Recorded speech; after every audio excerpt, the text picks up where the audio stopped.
educación. ¿Cómo es que nosotros ejercemos el poder? Tenemos un poder, ¿no es cierto? No es que nosotros no tenemos poder. Y en una sociedad, y hablando de liderazgo, encontramos líderes de todo tipo, ¿no es cierto? Encontramos lo que son los líderes natos. ¿Quiénes son los líderes natos? ¿Conocen algún líder nato, doctora?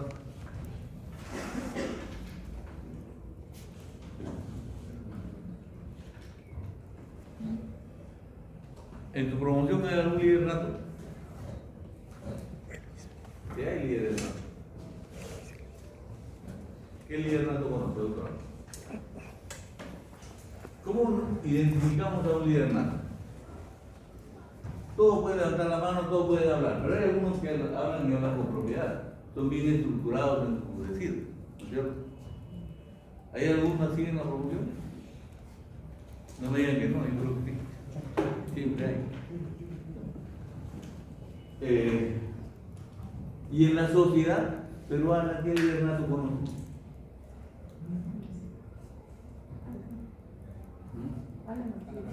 Alan García.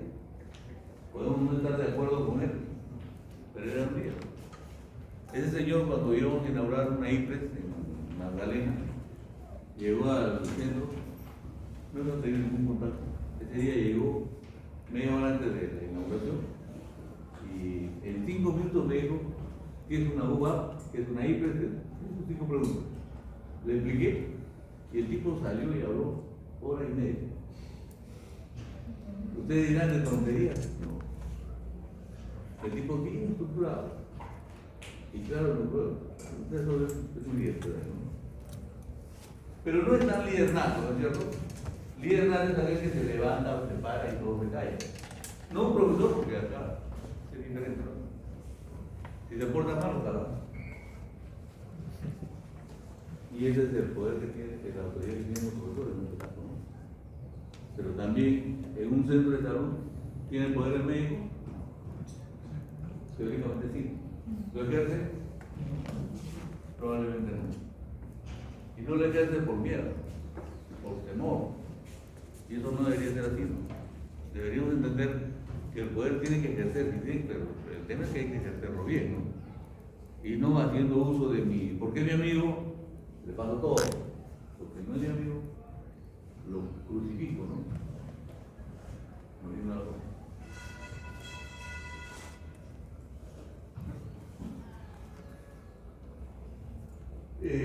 Dirección de empresas de salud. Es el arte de incluir, coordinar y guiar a las personas hacia el logro de los objetivos organizacionales de las empresas. ¿Cuál será el objetivo general en el sector salud en este país? Ustedes saben qué es nuestro país, ¿no es cierto? Tiene sectores, ¿no es cierto? ¿Qué sectores tiene nuestro país?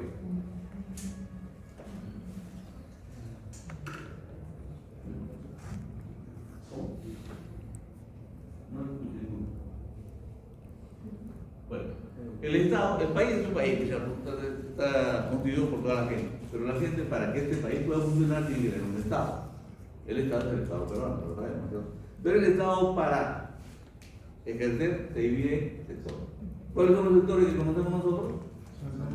Salud, educación, producción, transporte, telecomunicaciones. Todos los sectores se organizan en función también de la producción. El Perú es un país minero. Y no se imaginan ustedes la cantidad de plata que entra por los metales. Ustedes saben que el cobre ha subido 5 o 6 veces su valor. Si tenemos esta bonanza que tenemos ahora, ¿por qué creen que es por la buena gestión de los presidentes? Es por una suerte que tenemos, Fernando, que bueno, hasta la comida no se rica. Y por ahí están sacando un concurso de no sé cómo. Bueno, que yo sepa, y yo que he comido el pan con chicharrón ese, pero solo los fines de semana, ¿no? Pero acá lo ponen como si fuera todos los días que comieran el pan con chicharrón, ¿no? Bueno, entonces el Estado se divide en sectores. Hay un sector que es importante, que es el sector social, en donde estamos metidos nosotros. Ese sector social está dividido en dos subsectores: un sector de educación y un sector salud. Se supone que estos dos subsectores son los más importantes, porque son los que le dan la base para el desarrollo de un país. Si en este país la salud estuviera bien, la gente estuviera bien, pudiéramos desarrollar. Si la educación estuviera bien también. Sin embargo, ¿qué tenemos nosotros? ¿Qué tienen en su universidad? ¿Qué dice la vez pasada? ¿Qué decía en el título de ustedes? En su título, cuando llegue a terminar la carrera. Médico cirujano. Está ya en el sexto año, ¿no es cierto? Todavía no he cerrado. Pregunten a sus compañeros que ya salieron cuántas operaciones hicieron. Solos, no de ayudantes, solos.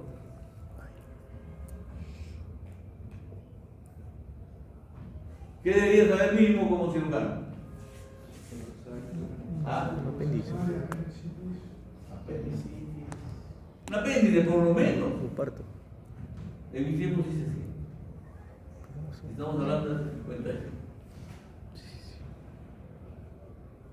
Por lo menos un apéndice, por lo menos una hernia, por lo menos una cesárea, por lo menos legrado. Pero lamentablemente, nada de esto sucede. Salen con su título de médico cirujano, se van a la comunidad, bueno, sobre todo al Perú, ¿y qué hacemos ahí?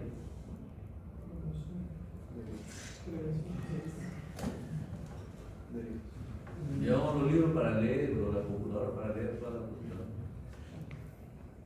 No es así. Y es que, pero aquí el control son ustedes, no nosotros. Nosotros como ustedes, respondiendo a las necesidades de ustedes, pero básicamente ustedes. Si ustedes no reclaman, ustedes tienen que operar, ¿qué les enseñamos? Lo que pasa es que democratizaron demasiado el tema del acceso de universidades a los campos clínicos del Ministerio de Salud. ¿Y quiénes esperaron? Los médicos, sobre todo los de San Marcos. Y los de San Marcos son médicos diferentes a los de las otras universidades, ¿no es cierto? No somos iguales, ¿o sí? ¿O usted se va a comparar con un alumno de la San Martín, de la San Burrino, o de las Vaciladas? No, no es cierto.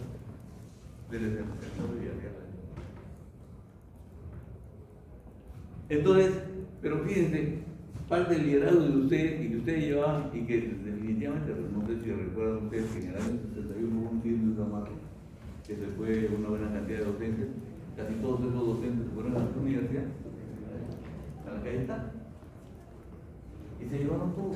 Mejor dicho, querían llevarse todo, felizmente le quitaron ahí. Pero en todo el transcurso de ese tiempo hemos perdido todo. ¿Qué sede es nuestra? ¿Ah? Ahí está la San Martín también. ¿Se chocan con alguno de la San Martín o no? El hospital este del empleado, el que lo hablé aquí, todo ese piso abajo de la capilla, todo eso era nuestro. Y ahora la vez pasada, cuando era director de la clínica, fui a ir a visitar a conversar con la jefa de él. Y el ambiente de 2 por 2 metros cuadrados, 4 metros cuadrados. Después de ser dueños de todo. Y entonces me voy a pensar, pero ¿por qué las autoridades son tan genuflexas, no? Tan pusilánimes, no han entendido. Y después tú ves a esos docentes en otras universidades. En esas universidades a las cuales se les dio. Tienen ustedes, por ejemplo, el OISA era todo nuestro. Y la pelea con la Cayetano fue que el OISA quería llevarse a la Cayetano, perdón, la Cayetano quería llevarse a OISA. No le permitimos, no sé qué pasado, pero hasta la San Juan Bautista creo que tiene ahí, ¿no? Y tiene un local. Y es que ahí viene el tema del liderazgo. Nosotros pensamos que ser líder es ser dueño. Que cuando eligen a un director de hospital, están eligiendo a un rey, ¿no? Igual que nosotros, compramos un carro y ¿qué hacemos? Ya somos los dueños de la pista. Tenemos que ir, nadie puede tocarlo, nadie puede. Es parte del liderazgo malo, ¿no? Que lleva a la búsqueda de ganancias secundarias, ¿no? Yo decía, ¿por qué en el CONAREM, usted de residentado médico, ¿no? ¿Por qué se permite que otras universidades entren al CONAREM? Y después nos enterábamos que muchos de los colegas que estaban ahí discutiendo y todo eso, estaban ingresando en otras universidades para representar esas universidades. San Marcos, todo es bueno San Marcos, excepto traidores. Y hay traidores a montones. También alumnos, ¿no? También alumnos, y fíjense esa posta de San Fernando, lo hemos perdido. ¿Y saben quién fue el que activó todo eso en contra de esa parte? Porque San Fernandino. Como dice el dicho, no es peor la ciega que la del mismo parte. Y ese alumno, bueno, ahora médico, fue secretario general del Centro de Medicina. Podría entender que de otra universidad, bueno, pero ya. El tema es que si seguimos así, hasta San Fernando lo van a, no han habido otras universidades, vamos a partir. Total. Y no hay quien defienda, y no se tienen los pantalones para defender. Como hemos perdido casi todo el campo mismo. Yo les decía que antes, sí, hace mucho tiempo, cuando yo estudiaba, a los alumnos se les daba al alumno parto, por ejemplo, creo que les piden ahora un parto, o dos partos. Cuando nosotros hacemos dos partos, pero por día. La muerte de noche matamos. Igual cesáreas, claro, las cesáreas había que negociarlas con el presidente. Ya, claro, tú me mueres. En torno del fuego, pero sí se hacía. Bueno, pero entonces, regresamos al tema de por qué, en el caso de los médicos, por qué ejerce el liderazgo y por qué no compete. Hay un empoderamiento nuestro. ¿Por qué? Porque el médico sabe bastante y sabe, hasta ahora. Y aquí en adelante entramos con un problema. Que por ejemplo los pacientes que se reúnen, se juntan y todo, ¿qué hacen? Investigan, leen. Y cuando ustedes, como de repente, pediatra, no sé yo, endocrinólogo, le van a decir algo por alguna enfermedad, también le van a decir más que ustedes. Y combaten. Entonces, la meta nuestra, ser buen clínico, ser buen administrador, ser buen líder, todo eso es un médico. Médico no solo puede ser un buen clínico, y no estamos ahora con la máquina de trabajo. Van a ver dentro de poco cuál va a ser el consultorio médico de nuestro. Ni la sombra de lo que hemos visto nosotros. La gente que quiere. Cuando vamos a centro de salud, ¿qué quiere la paciente? El paciente. Que le resuelvan su problema, ¿no es cierto? Que le resuelva. Un médico que resuelve acá, que no resuelve. Pero ¿qué encontramos nosotros en los establecimientos de salud? Primer nivel. Todos soplan la plumita, ¿no es cierto? Viene, hay que pedirle este examen y va a ir arriba. A segundo nivel y así. Por eso es que en nuestro país hay empresas como Solidaridad que son exitosas. ¿Por qué son exitosos los hospitales de Solidaridad? ¿Qué hacen los hospitales de Solidaridad? ¿Qué no hacen los hospitales de nuestro? ¿Qué no hace el sistema de salud del Ministerio de Salud? Atiende rápido, ¿qué más? No hay colas, ¿qué más? Tiene laboratorio, ¿qué más? Todo se lo resuelve ahí. Mientras que hay un manejo burocrático en la cabeza de todos los del sector salud, estamos hablando de salud y de salud, ¿no? Los dos, en donde al paciente lo reciben y lo meten en una dinámica de cola. El pobre paciente lo único que tiene en la cabeza es cola. Y no es así, ¿no? No nos enseñan a resolver, ustedes tienen que aprender a resolver. Ustedes no pueden tener un paciente y si viene el paciente, deberían de aprender a manejar diabetes, por ejemplo. Deberían saber. No solo saber, manejar. ¿No? Ya de que inclusive vamos a cambiar todo el perfil epidemiológico. Ese perfil epidemiológico que teníamos nosotros antes de infecciones de enfermedades infecto-contagiosas a las enfermedades crónico-degenerativas, en donde nosotros vamos a aprender a manejar otras enfermedades. ¿Por qué no hipertensión? ¿Por qué no diabetes? ¿Por qué no la reumatológica? Sin embargo, todo eso lo aceptamos en el primer nivel y lo mandamos al segundo nivel. En una ocasión hicimos un estudio en el hospital de niños y encontramos que el 50% de las consultas que habían llegado ahí era el 50% pertenecía a primer nivel. Como gestionado el hospital. ¿Por qué? Por esa situación. Pero también hay que entender al paciente. ¿Por qué el paciente va de ahí para allá? ¿Por qué no se queda en su sitio? No le quieren atender, ¿qué más? No le resuelven, ¿qué más? Pasa el tiempo, ¿qué más? Los médicos son médicos cansados y aburridos, ¿no? ¿Qué diferencia con el médico cuando atiende en un hospital, no? Cansado.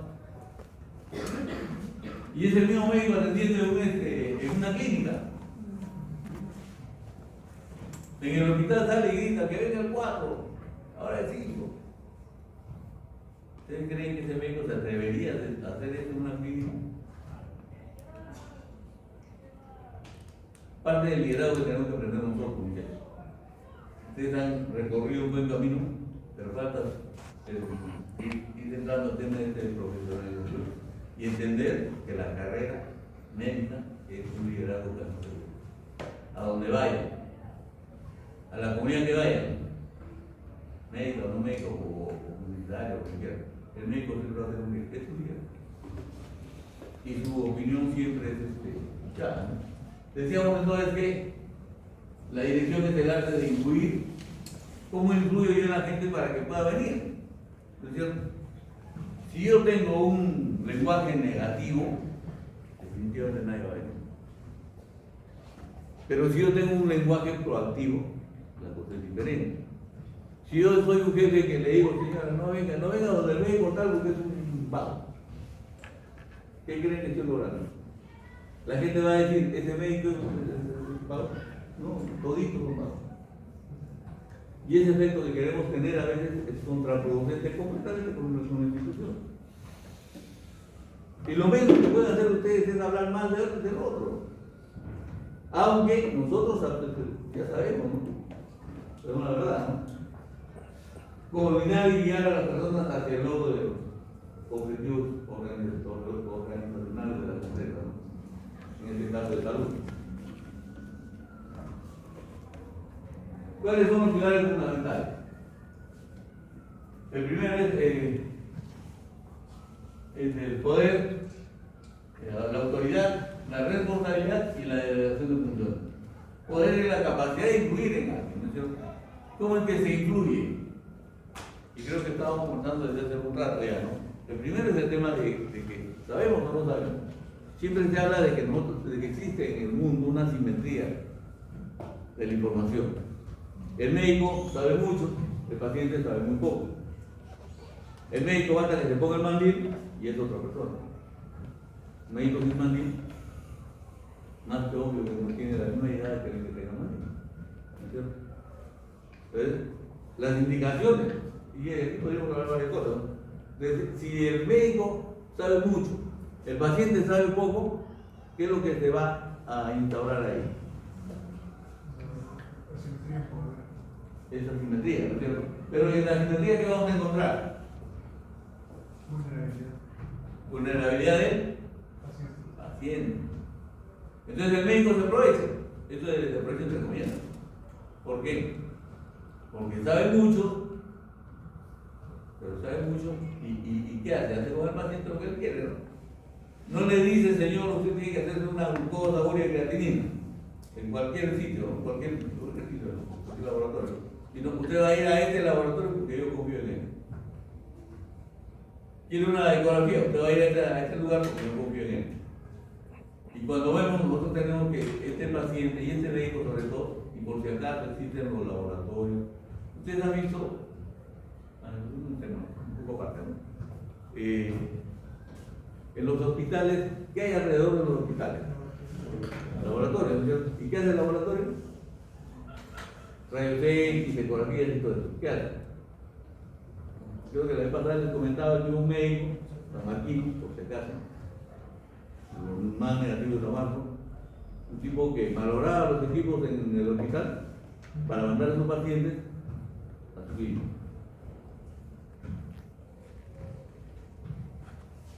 ¿Es un delito o no? Esto no está haciendo. Es un delito. Entonces, había eso, ¿no?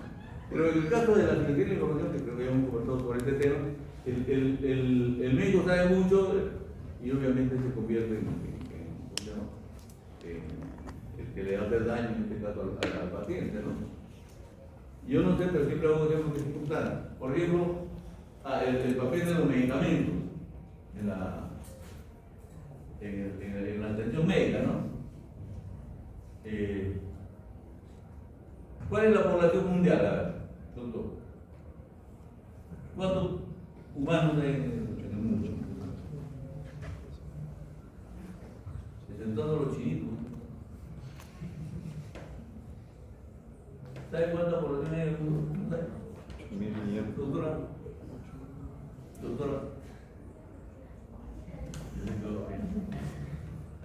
¿Cuánta población hay en el mundo?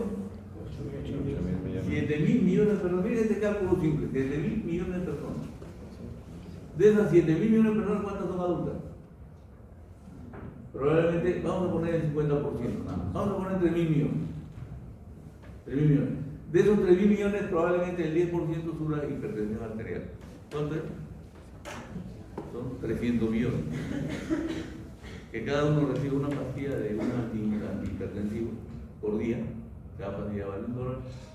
¿Cuántos dólares diarios se está agenciando la industria farmacéutica? 700 millones de dólares.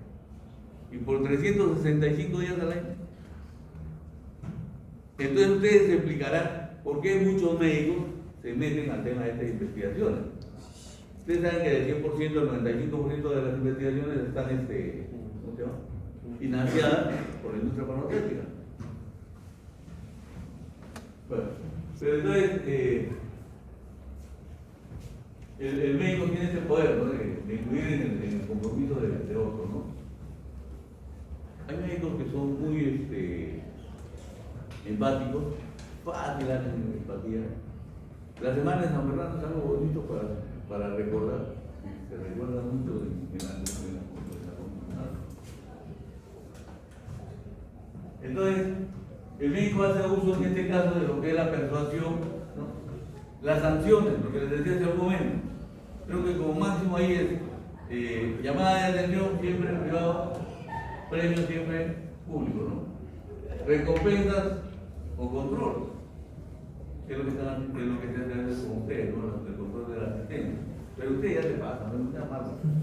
Cuando una clase creo con 6, 7. Y como decimos, si seguimos así, la próxima clase vamos a votar el profesor, ¿no? No puede ser. Bueno. El control, ¿no? La recompensa. ¿Cuál es la mayor recompensa que puedo darle a una persona? ¿Ah? ¿Cómo? La plata. Pensaríamos que la plata, pero la plata es buena a cierto punto. No siempre es buena. Porque en el momento en que ustedes acostumbren a la gente a la plata, pues sí va a ser el tema económico. Y dañaron algo que es mucho más importante, ¿no? Que es la recompensa de saludo, por ejemplo, ¿no? La recompensa de reconocimiento. Hay mucha gente que se identifica con un establecimiento, con un trabajo, más, ¿por qué? Por lo que recibe como reconocimiento, que por lo que recibe por Ustedes saben que en la universidad, en el año que estudió Fujimori, el sueldo era bajísimo. Bajísimo. Entonces lo nuestro era $27 o $18. Claro, eso significaba 8 millones de IVA. Eso no era millonario, 8 millones de IVA. Pero claro, si lo cambiaba de una manera, ¿no? Pero entonces mucha gente se quedó en San Marcos, y mucha gente se quedó en el Perú, ¿por qué? No fue por la plata. El año 61 que hubo el sisma en San Marcos, ¿no? La gente que se quedó no por la plata. Porque ni siquiera proyecto de investigación tenía. ¿De acuerdo? Entonces, lo que es más importante para la gente no es el dinero es importante, porque acaso no es que no sea es importante, pero hay otras, el sentirse en un grupo, ¿no? El sentirse incluido. Por eso ustedes como jefes siempre incluidos. ¿No saben ustedes lo que significa que el día del cumpleaños de la señora que hace limpieza, nos acercamos y nos abrazamos? no se imaginan ustedes lo que significa para el grupo. Salir bien cuando tengan que trabajar. El poder puede ser coercitivo, puede ser a la mala, puede significar sanción, y como les decía, la sanción tiene también sus efectos, pero ya hay momentos en los cuales la gente, pues por más que le sancionen, no cumple, ¿no?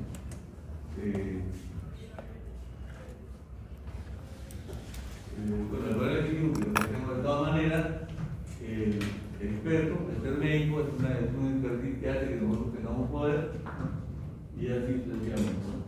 Y lo que es la autoridad, ¿no? Derecho de legal o formal, de tomar decisiones y dar órdenes. Nosotros damos órdenes. Pero hay que diferenciar también. Una cosa es en el plano en donde podamos discutir, conversar. Por ejemplo, si vamos a una comunidad y estamos trabajando cómo enfrentamos a una enfermedad determinada, pues podemos conversar con todos. Pero en una sala de operaciones habrá democracia. No. El médico tiene que hacer.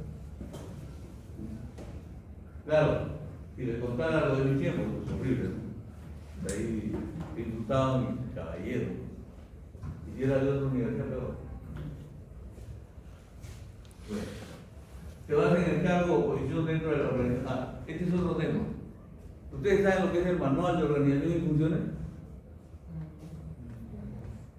Manual de organización y funciones. El manual de normas y procedimientos. El reglamento de organización y funciones. Todo eso son documentos que les tienen que entregar a ustedes al ingresar a trabajar. Como internos deberían recibir, porque ustedes van a trabajar un año. Y tienen que saber dónde están ubicados. Agarran sacan su organigrama, ¿no? Y ven dónde están ubicados. ¿Quién está debajo? Para saber a quién ordena. ¿Y quién está arriba? Para saber quién va a dar orden. Y eso es en todas las empresas. En todas las empresas, si al trabajador se le viene y hay una oficina de recursos humanos que hace inducción al personal. Le dice, mira, esta es tu función, esto es lo que tienes que hacer.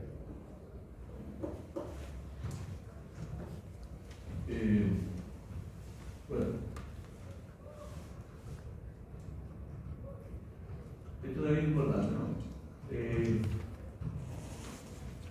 La responsabilidad, ¿no? Obliga a cumplir con las tareas asignadas, pero no solo es cumplir con las tareas asignadas, ¿no?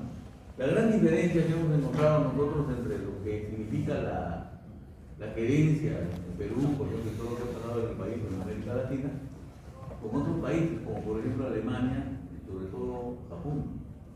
Japón ha dado muestras muy buenas de lo que es su organización. De la idea de lo que es calidad total. ¿Qué es calidad total para ustedes? ¿Qué doctor responde? ¿Qué es calidad total?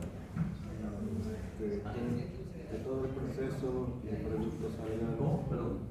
Que todo el proceso y el producto salga de manera, sea eficiente y salga de manera correcta. ¿Se puede cumplir con eso, doctor? Que todo sea perfecto. Doctora.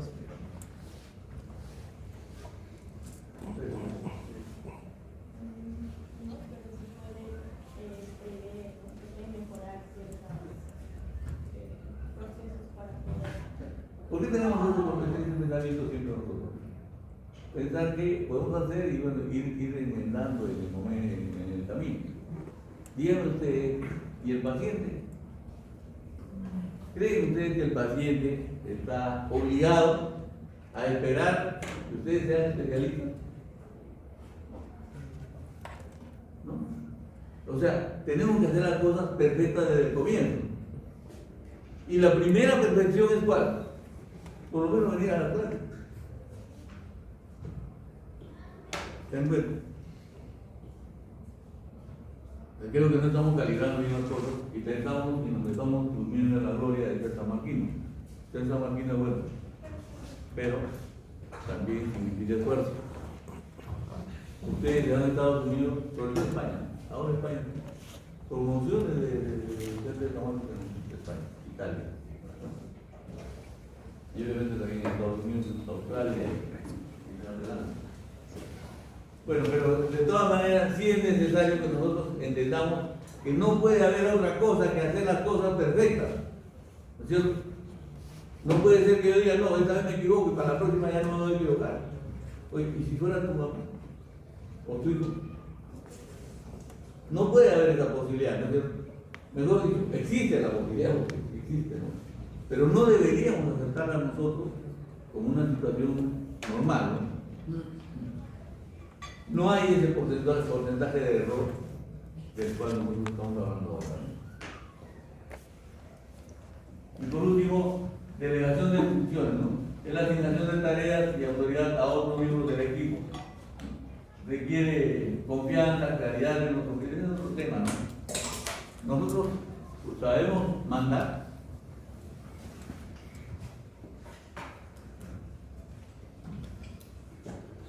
¿Cuál es la característica del interno, del médico que sale recién de la universidad? Es mandón, pero mandón.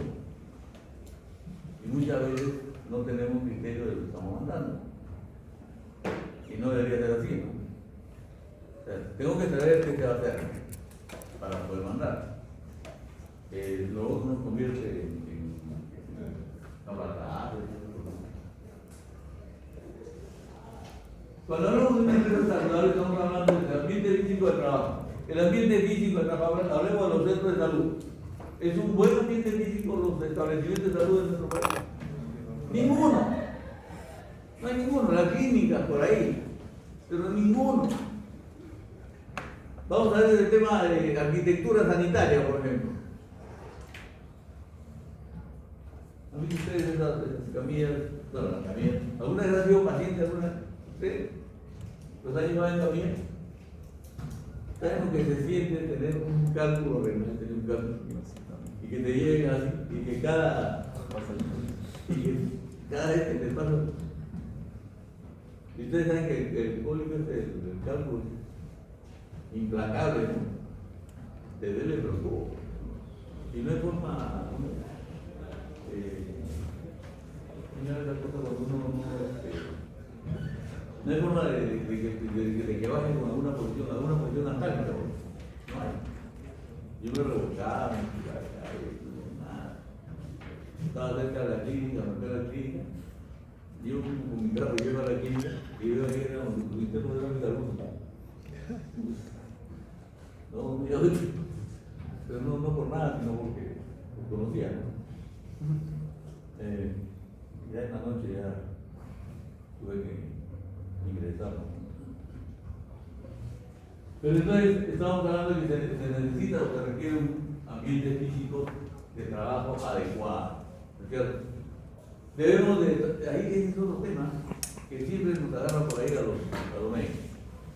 El médico cuando hace guardia tiene derecho a descansar. Sí. Tiene derecho a descansar. ¿Por qué? Pues no somos máquinas.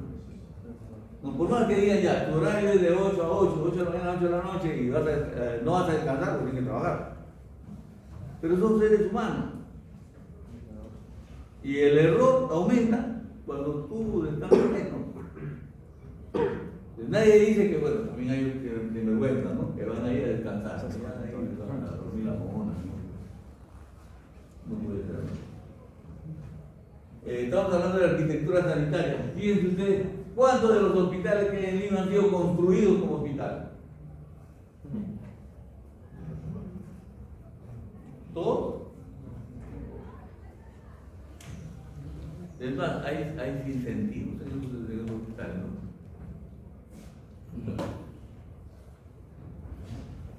Recursos de salud, de personal. Habrá siempre lo suficiente. ¿Cómo se hace el cálculo, por ejemplo? Si yo atiendo en un establecimiento de salud y tengo un centro materno infantil, van a venir partos. ¿Qué tengo que prever tener como personal? ¿Tiene obstetra? ¿Qué más? ¿Quién va a atender al niño cuando nace? Usted tiene que haber un neonatólogo de guardia. ¿Qué más? La enfermera. ¿Qué más? La obstetricia, bueno, obstetra, ¿no? ¿Qué más? Bueno, hacemos otra cosa, pero es básicamente personal nuclear para un centro materno. ¿Y cuántos ginecostetas tenemos que tener? ¿Ah? Okay. Son 24 horas de atención. ¿Qué tengo que hacer? ¿Cómo calcularía? El cálculo es fácil, ¿no? Son 6 horas de atención diaria, ¿no es cierto? O sea, necesito 4. Pero resulta que hay domingo. Y resulta que hay vacaciones. Y hay feriados. Y eso tengo que considerar. Por eso es que por cada puesto que se requiera son 5 profesionales. Si yo tengo un centro materno infantil, tengo que tener por lo menos 5 ginecologos, 5 pediatras, 10 obstetrices, 10 enfermeras, porque ellos tienen diferentes labores, 5 choferes. Todo eso hay que proveer, ¿no? Y bueno, entonces personal adecuado para atender, ¿no? Participación de las empresas en la comunidad. Este es otro tema también de una empresa, ¿no? Que acá se llama responsabilidad social empresarial. Y en San Marcos, responsabilidad social universitaria, ¿no? Que se supone lo que nosotros hacemos por la comunidad. Pero es un tema más llevado, ¿no? Inicialmente la universidad tiene solo 3 fines. Primer fin, crear conocimiento. Segundo fin, hacer proyección social. Tercer fin, hacer extensión universitaria. Perdón, sí, la extensión universitaria. ¿Los cumple San Marcos? San Marcos sí los cumple. ¿Los cumplen los alumnos? Es que tenemos que ir a la universidad. No estamos yendo a la universidad. Estamos pensando que la universidad es un centro de formación académica para después de hacer una carrera. No es así. La universidad es mucho más que eso. La universidad debería tener formación, en el caso de ustedes, por ejemplo, lectura. Ustedes saben que para clasificar a las universidades en ese ranking que hacen en el mundo, ¿saben qué tendrían que hacer sus alumnos? Leer todos los días 50 páginas de un libro. Y no estamos hablando de texto, estamos hablando de libros. ¿Cuánto leemos nosotros? El profe no tanto. Entonces, se supone que ahí estamos solo a estructurar. Y por último, ambiente psicosocial del trabajo. ¿Qué tenemos que hacer nosotros? Jamás se metan en chisme. Jamás. Ustedes no, que fulano es él, olvídense. No lo hagan. Que le digo por experiencia propia.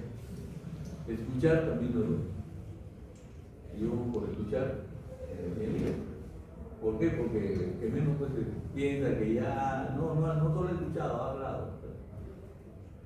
Es una de las actividades que negativamente se hacen a veces. Y lo hacen y lo practican porque acaso acá en promoción. ¿Alguna vez han hablado mal? No le pregunto a cada uno, ¿no? Pero piensen ustedes, ¿alguna vez han hablado mal de algún compañero de promoción? No. Sí, ¿no? No, hace 20 minutos. No está bien. No lo hagan. Si lo hacen, no lo hagan. La sensación de tranquilidad que tiene uno cuando no hace eso es fatal. Y va practicando para cuando vean que no hay que ser chicos. Esos que son chicos no, que después hacen, por ejemplo, tipo Acuña. ¿Saben que quién manda de salud en el Perú? APP. Acuña. Y está poniendo a todos los directivos de salud. ¿Han visto ustedes lo último que han encontrado este tema del suero? ¿Han leído algo? ¿Saben en cuánto han comprado el suero? En 12 soles y pico. ¿Y saben cuánto vale? 2 soles 90.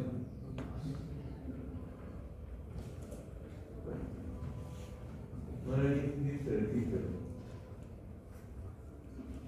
Principios claves también en la dirección. En primer lugar, unidad de mando. Siempre, cuando uno ejerce el poder, ejerce la dirección, la dirección, tenemos que coordinar y tenemos que tener una sola voz. Cada uno disparado por su lado, no hace nada. Comentando que primero desvirtúa todo eso hacia el mismo grupo. Y en el momento en que la gente perciba que hay conflicto, no trabaja.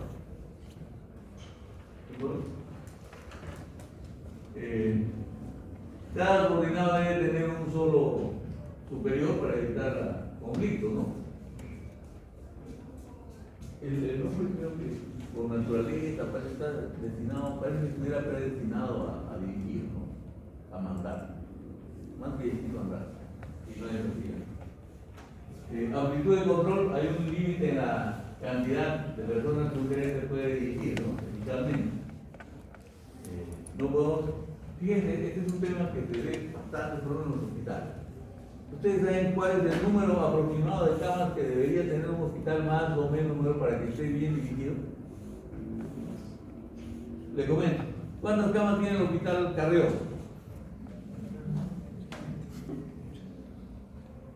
Casi 1000. ¿Cuántas camas tiene el hospital Rebagliati? 1600. ¿Ustedes creen que el director sabe lo que pasa en cada una de sus unidades? En la vida. Y todavía había un tipo tan torpe que en un evento que tuvimos en Argentina, el tipo se vanagloriaba, uno decía, no, estos tienen un hospitalito chiquito de 400 camas, 500 camas, deben dirigir como yo, un hospital de 1600 camas. Claro, el que sabía se reía porque era un pobre idiota hablando de cosas. No es cuestión de que tú tengas un montón de... Tienes que saber qué es lo que pasa en cada una de tus unidades.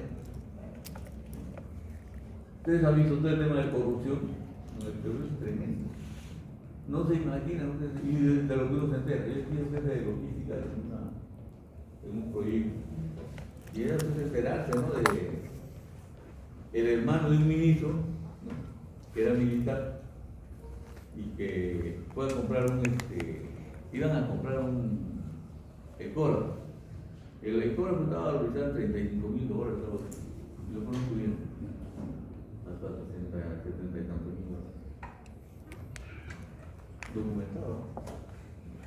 Bueno, pero obviamente no han hecho, jamás han hecho. Los procesos después son terribles, ¿no? Y a veces te ves involucrado por errores, ¿no? Algunos cometen errores, uno piensa que firmar, bueno, firma. Cuando ustedes se dan cuenta, están con el juicio y con los documentos llegándole a la casa, ¿no? Ustedes se imaginan a su pareja mirar esas invitaciones al Poder Judicial, son terribles. Yo estuve metido en el tema de vacunaria. Y miren, ni siquiera, o sea, no tenía ni razón de hacer eso, ¿no? Porque nosotros teníamos el permiso del Instituto Nacional de Salud, de que todos habían dado y estaban de acuerdo en que se vacunara al grupo que estaba trabajando en el sistema de vacunas. Pero bueno, la prensa también es masacra, ¿no? Y masacra todo. Y bueno, y receptividad, ¿no? Quien delega debe ser claro, sincero y abierto a la retroalimentación. Cuando uno da una indicación tiene que ser clara, no puede quedar en duda, ¿no? No que si quiere, que si puede, no, algo. Si tienen que hacer algo. La duda ahí mata. Y recuerda que son pacientes, ¿no? Unidad de mando. Es uno de los factores principales principios establecidos por Fayol. Hay varias escuelas que han insistido para ver el tema de lo que es organización, ¿no? Indica que un empleado debe recibir órdenes de un único superior. Cuando ustedes tienen varios superiores encima de alguien, por ejemplo el interno, ¿quién manda el interno? La segunda.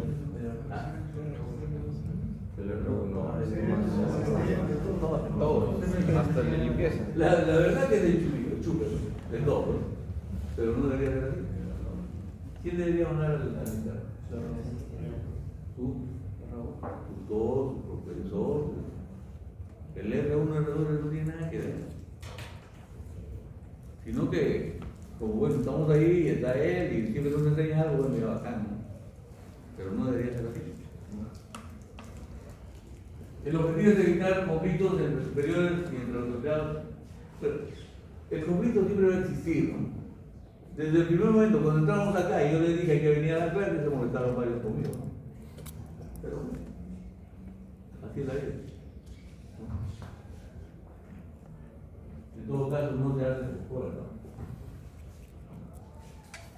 La dirección de empresas de salud, entonces, es una disciplina compleja y estratégica. Cuando hablamos de estratégica, ¿de qué estamos hablando? Estamos hablando de lo que es calidad total.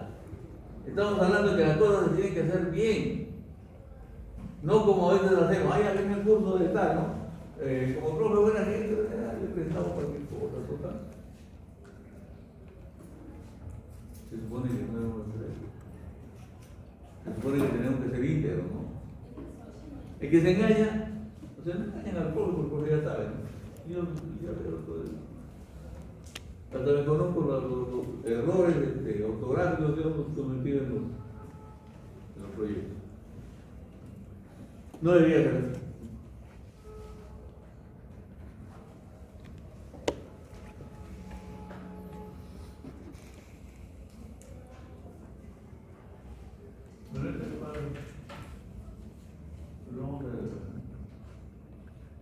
¿Cuál es la importancia de delegar responsabilidades? ¿Por qué esto es importante? Los médicos no podemos hacer todo. Entonces hay cosas que no hacen los médicos, que no quieren hacer, las hace la enfermera y más. La obstetra, que ahora la obstetricia, la obstetra y más, el nutricionista.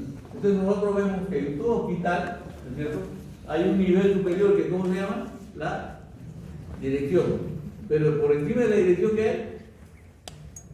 ¿Se acuerdan? El directorio o la junta directiva, etc. Y si es una empresa privada, encima de eso, ¿qué hay? Los otros. Entonces, asamblea de socios, junta directiva, director. Y debajo del director, ¿qué encontramos? Hasta abajo encontramos los piececitos, ¿no? ¿Qué son los piececitos? Son los órganos de línea. ¿Cuáles son los órganos de línea? Todos los consultorios, por ejemplo, medicina, física. Ahí también nosotros, cuando yo iba a una maestría en economía, pero era gracioso, ¿no? Porque cuando nosotros íbamos, cuando nos preguntaban, nosotros éramos los máximos, ¿no? Consulta. Y el economista nos mató, porque ¿sabes qué, compadre? Es consulta. Sea de cirugía, de lo que sea, pero es consulta. De toda la cantidad de actividades que hacíamos, se redujo a 5 o 6. Y es consulta. ¿Qué más? Atención de emergencia, centro obstétrico, centro hospitalario, no sé qué problema. Apoyo de la niña. Y se acabaron nuestras actividades.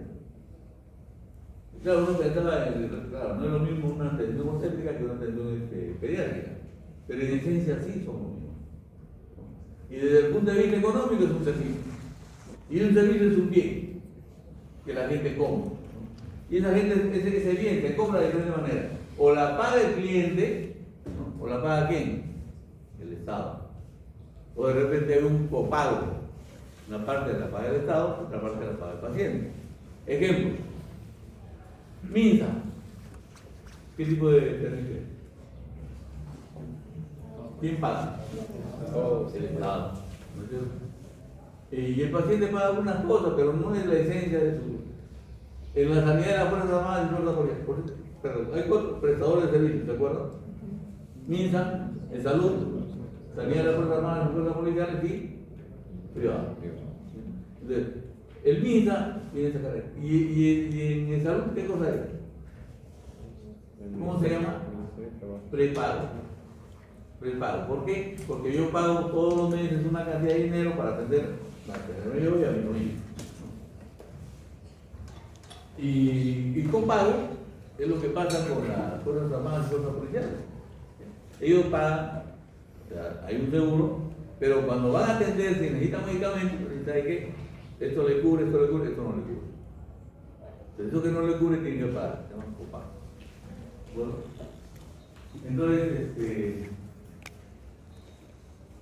hay que mirar bien eso.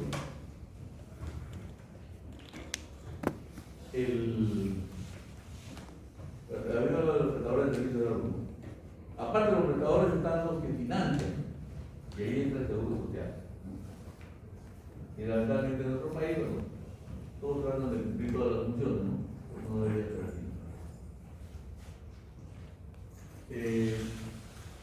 Cuando hay, o sea, ¿por qué es importante esa delegación de funciones? ¿Por qué, por ejemplo, yo soy el cirujano, ¿no? Y tengo un grupo de alumnos, o un grupo en mi servicio, y yo elijo a alguien para que haga algo. O sea, delego responsabilidades. ¿A quién le delego esa función? Al que no es, al que no se esmera, al que no estudia, al que no es dedicado. Cuando ustedes no los elijan, no se molesten, pues. ¿No es cierto? No se molesten, porque algo de eso están haciendo mal. Y la única forma que tienen ustedes es reivindicarse y hacer. Un cirujano me dijo, cuando estábamos, yo peleaba para que los demás no.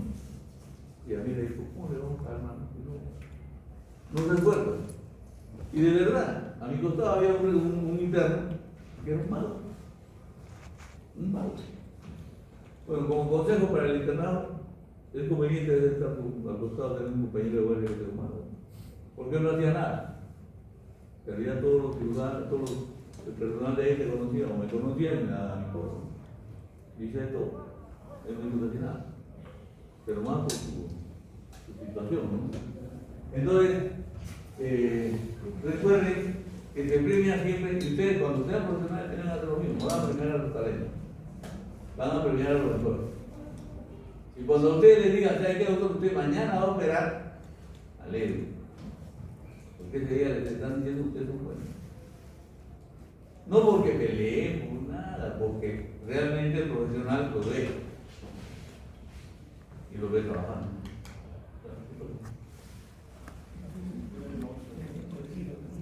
Esto también compromete al personal, ¿no? Para que compromete, o sea, estimula el compromiso hacia la institución, ¿no?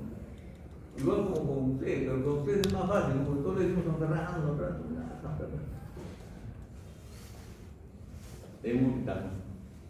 El multital tenemos, o bueno, en cualquier institución que vaya, en la que vayan a trabajar ustedes, sea público o privado, ustedes tienen que estimular eso, que la gente se comprometa. La clínica universitaria, después de la clínica universitaria yo dirigí una empresa, una clínica, y era interesante, ¿no? O vamos a hablar de la posta, en la posta de San Fernando. Y yo estuve durante un tiempo trabajando ahí, bueno, trabajaba siempre, pero ya ¿no? Un poco oficial. Por el Ministerio de Salud, nunca por la universidad. Y fíjense, y yo veía la posta, yo veía que no podía contratar personal, que no había personal. Habían contratado solo médicos, era yo. Ministerio de Salud. ¿Qué hubiéramos hecho ayer? Solos ahí.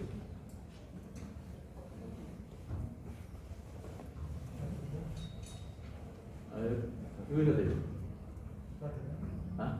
Sí, yo creo que solo está, no cuenta con la capacidad de adquirir los recursos de trabajo. ¿Saben una cosa? Para un comentario. Recuerdo que en esos tiempos había un médico que era director de una de las áreas de salud de ese tiempo y me llamó y me dijo, doctor, tengo un apoyo importantísimo para usted para la posta de San Fernando. Allá bacán, me iban a donar, dice, cosas para el centro. Ese día conversamos con mi junta directiva de ese tiempo y nos fuimos con un taxi. Mejor una camioneta, no, mejor un camioncito. ¿Sabes qué te dice, no? ¿Sabes qué es lo que nos donaron? Un paquete de arroz, un paquete de gas, un paquete de paragrafo, un litro de alcohol, un litro de agua oxigenada, mezclate, creo que no me regalaron. Y obviamente nada estimulado. Cada vez nos tratamos de estar entre esas cosas. A cambio, la comunidad sí. En una oportunidad vino un amigo que era, bueno, no era una persona, un poblador. dueño de la venta. Y él vino con un corte, le estructuramos, todo lo estructuramos. Y él quería pagar. Él dijo, no puede pagar porque esto es una actividad que se está mal, gratuitamente, no todo lo que decimos siempre. Entonces, no, pues tengo que pagar, no. Y después, al día siguiente nos enseñaron que había lluvia de algodón, había lluvia de gato, había lluvia de esparadrapo, había lluvia de guano. Los patas se ponían en la parte externa de la central y tiraban las cosas caían. Y ese es un compromiso que tienen ustedes como alumnos muy interesante con la comunidad. No hay otra experiencia. En el Perú es la única. Y creo que en América Latina he visitado varios países para ver este tema. No hay. Pensé en Colombia de repente, no hay. Pensé que en Ecuador, en Bolivia tampoco. Bueno. Pero entonces, les mencionaba que yo estaba todo. ¿Qué hubieran hecho ustedes? A ver? Solitarios. A ver, doctores del fondo. ¿Cómo se llama? Álvaro.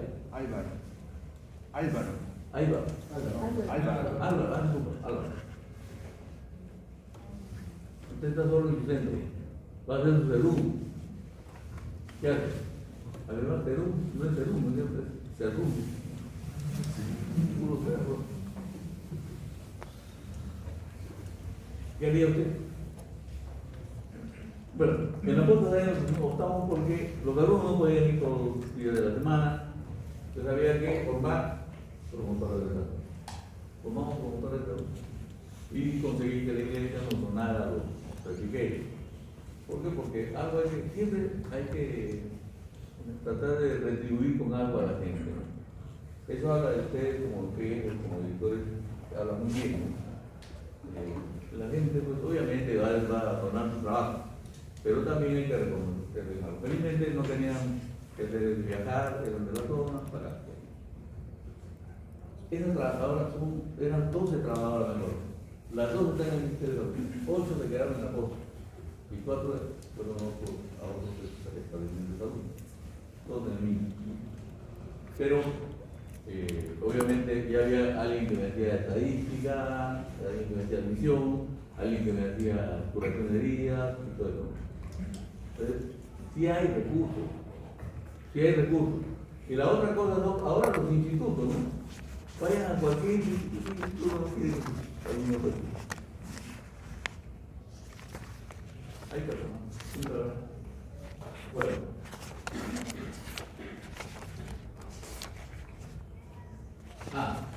La delegación de televisión también desconcentra, ¿cómo se llama? Descongestiona los recursos, ¿no? Por ejemplo, los pacientes que van al hospital, ¿no? Y todos los pudiéramos atender en el hospital estaban muertos. No hay forma. Ya se demostró estadísticamente con el LDA, el SPG, todo eso.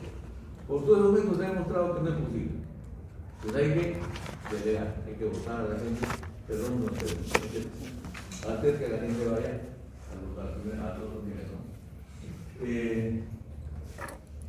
Presenta una mejor distribución de las tareas, también delegar responsabilidades es importante porque va a permitir eso. Aumenta la productividad. Ese es un tema también muy caro para nosotros, la productividad. Ojo, la productividad está en hacer bien las cosas, porque acá no es productividad hacer. Yo me recuerdo cuando yo las oraciones al establecimiento de salud, había un médico, un coleguita, un médico desagitado pobre, y que venía y decía, pero doctor, yo atiendo 6 pacientes por hora. ¿Cuántos pacientes se deben atender por hora? ¿Ah? 4. En el Ministerio de Salud, 4. En el Salud, ¿por qué razón? Porque en el Salud mayormente son preconsultas. No es primera vez, son varias veces. El primer paciente sí se le hace toda la historia, pero los pacientes que vienen. Entonces los médicos querían, siempre querían atenderme. Decían, doctor, pero si son de 100 a 100 son 4 pacientes por hora, con 4 por 3 son 24 pacientes. Yo puedo atender los 24 pacientes de 8 a 10. Y de 10 a 2 de la tarde me voy. ¿Creen ustedes que eso es correcto? A él se le paga por el horario. Se tiene que tratar todo el horario. Y no está bien lo que hacen algunos establecimientos de salud, en donde el paciente, todos los trabajadores vienen a tomar desayuno. Y antes de irse, se almuerzan. En el horario que tiene que estar atendiendo, no puede haber cafetería pues, en un centro de salud, ¿no? Tiene otro horario. Y si se permite. No digo que no debe haber para el público, que haya para el público, pero no para los trabajadores. O salvo que sean del otro turno, ¿no? Y vienen temprano, cuando terminan, o almorzar. Bueno, evitar la ese es otro tema, sobrecarga de trabajo siempre, ¿no? Cuando se le deja, bueno, la clásica siempre es que al que es más colaborador, se le deja toda la chamba. Y pobrecito que es colaborador, ¿no? Porque todo el que está trabajando, mientras que los otros están de repente no haciendo nada, ¿no? Y por último, mejora el espíritu de equipo. Si todos compartimos las tareas, es cierto también que hay que saber mirar, hay que saber ser jefe. O sea, hay ocasiones en las cuales yo puedo hacer que este trabaje más, pero no lo tengo por qué hacer siempre, ¿no? Pero tengo que buscar en un momento de alivio de trabajo para que se sienta estimulado. Si no, ¿qué es lo que va a hacer ese trabajador? Se va a ir. Y si sabe trabajar, va a encontrar trabajo en otro sitio. Y no nos compremos. Eso no era para ver, yo lo tenemos guardado ya.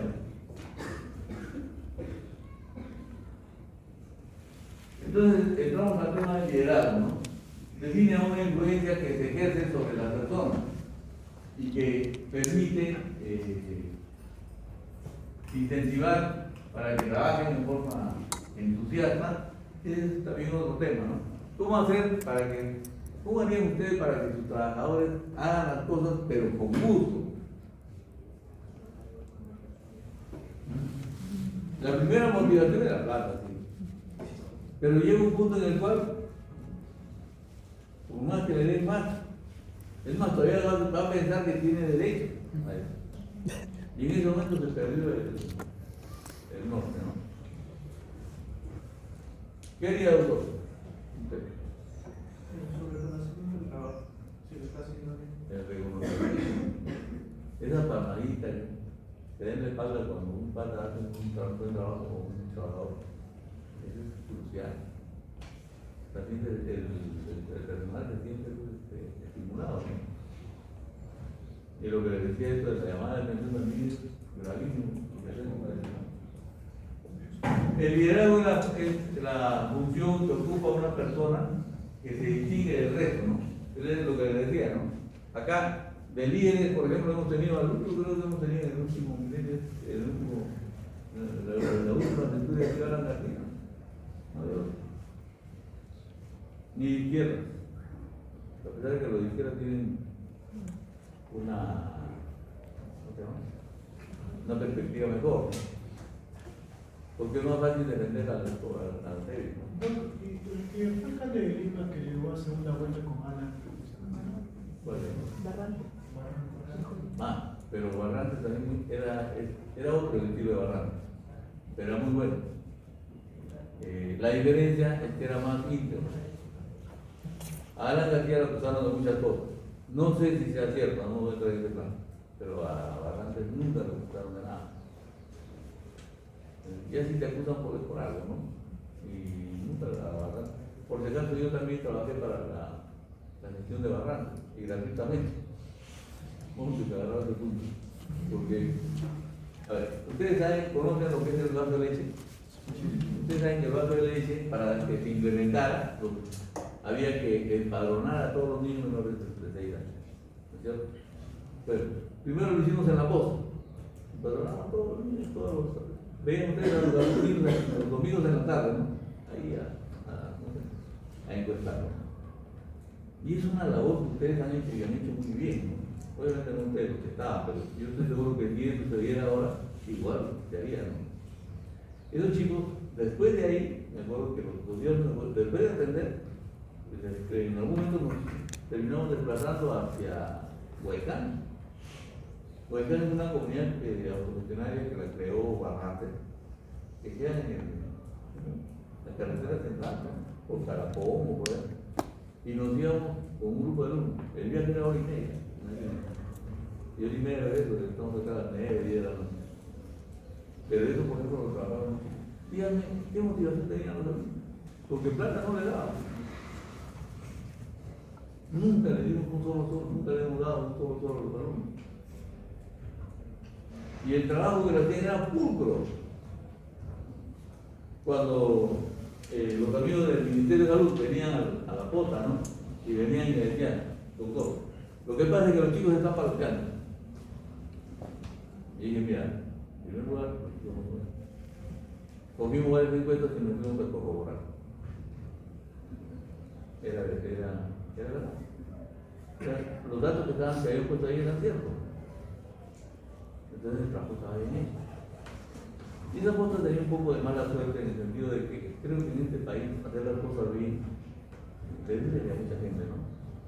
Por ejemplo, en la posta, cuando había las campañas de vacunación y bueno, y hacíamos las evaluaciones de los establecimientos de salud, la posta de San Fernando, que era de la Universidad de San Marcos, tenía, por ejemplo, en cobertura de menores de un año de vacuna, 120%.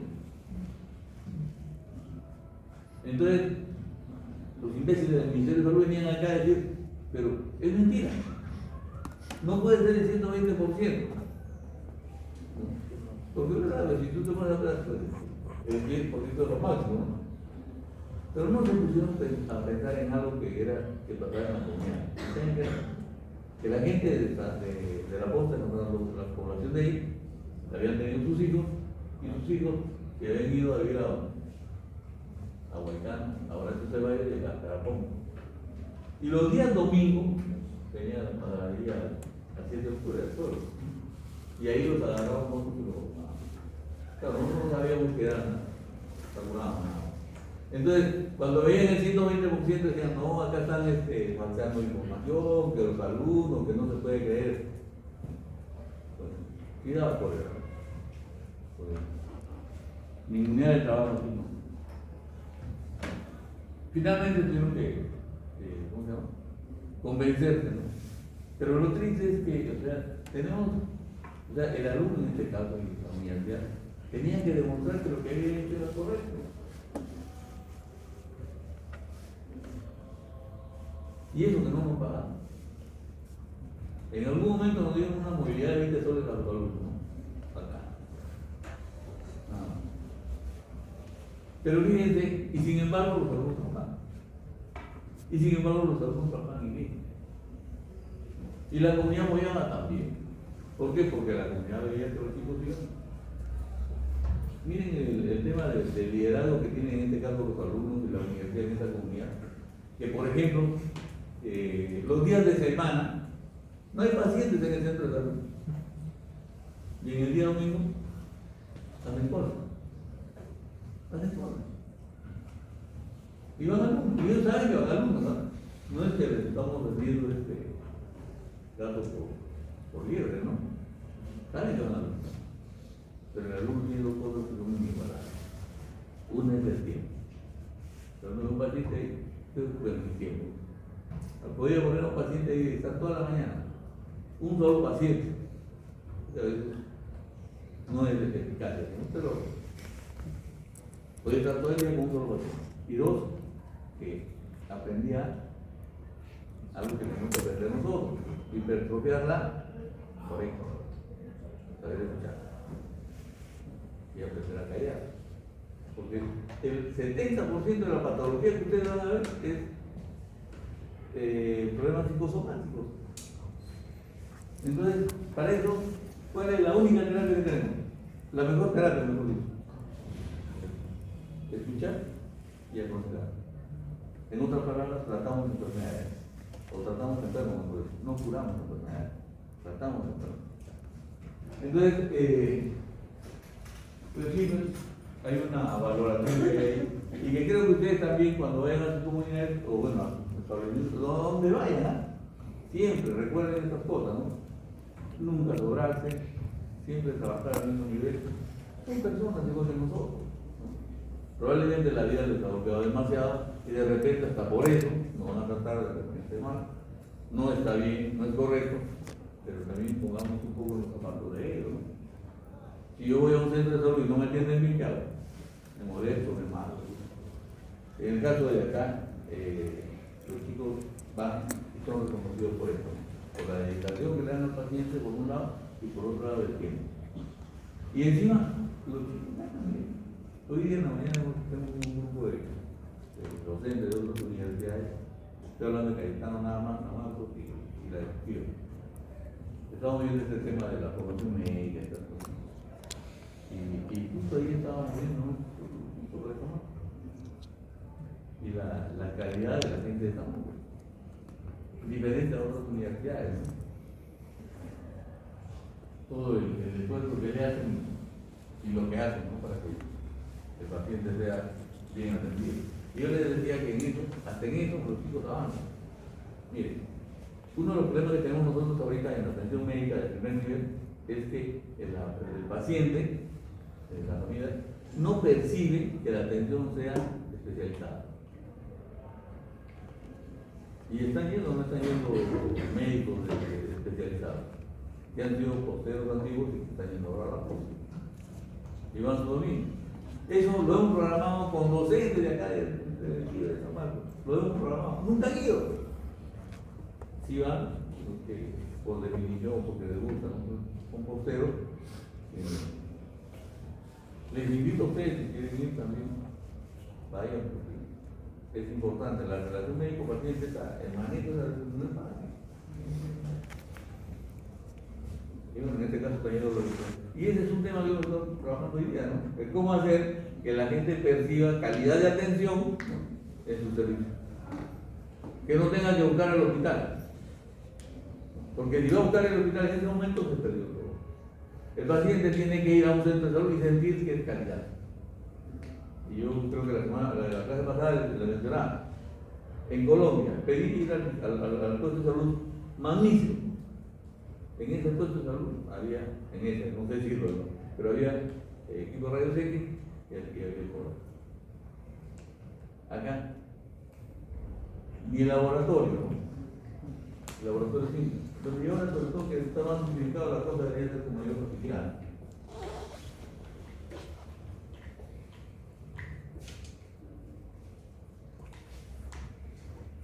Bueno, aquí les he puesto varios ejemplos de pensadores, Kotler es uno de ellos, ¿no? Que habla de identificar los procesos de liderazgo, ¿no? Establecer una dirección siempre es importante, la dirección, alinear al personal y segundo y tercero, motivar e inspirar. Yo tengo que motivar a mi personal, tengo que inspirarlo. Por ejemplo, a los alumnos, en el caso de la posta, no es difícil, porque los chicos ya van porque quieren hacer, porque en su corazoncito nace ese tema de servir a la comunidad, ¿no? Pero en lo demás no. O sea, tengo que ganarme al personal. ¿Y cómo me gano al personal? Conversando con ellos, interactuando con ellos, por si acaso la fiesta no es pérdida de tiempo. A veces en una fiesta, en una reunión, obviamente no la hagan en el centro de salud, porque van a sancionar, pero vayan a una fiesta y van a ver que bacán. De repente ahí el pata que está molesto con usted, le cambia el semblante. Y es una sonrisa que no nos cuesta, ¿no? Pero que a veces parece que fuera tan caro, ¿no?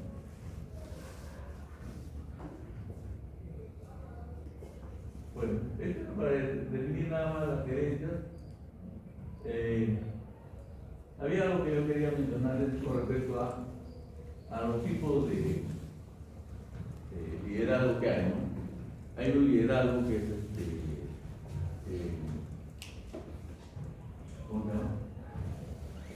Autoritario, ¿no? Hay otro liderazgo que es democrático, y hay otro liderazgo que le damos nosotros de carácter de dejar pasar. La política del corcho. ¿Qué hace el corcho? Si lo pones en agua, flota. Si lo pones en aceite, flota. Este es un corcho. Ese es dejar hacer, dejar pasar. Es decir, venga lo que venga, total, yo estoy en mi casa.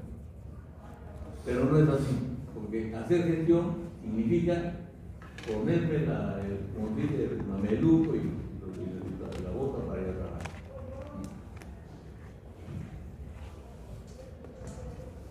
Bueno, y con respecto a si es autoritario o democrático, yo siempre se dice eso, ¿no? Pero es una mezcla, ¿no? ¿Se tiene que ser autoritario? Sí, hay ocasiones en las que tengo que ser autoritario. Y puedo ser democrático también. Cuando sí no funciona, qué sé yo, ¿no? Cuando, por ejemplo, para realizar campañas, no es democrático, pues.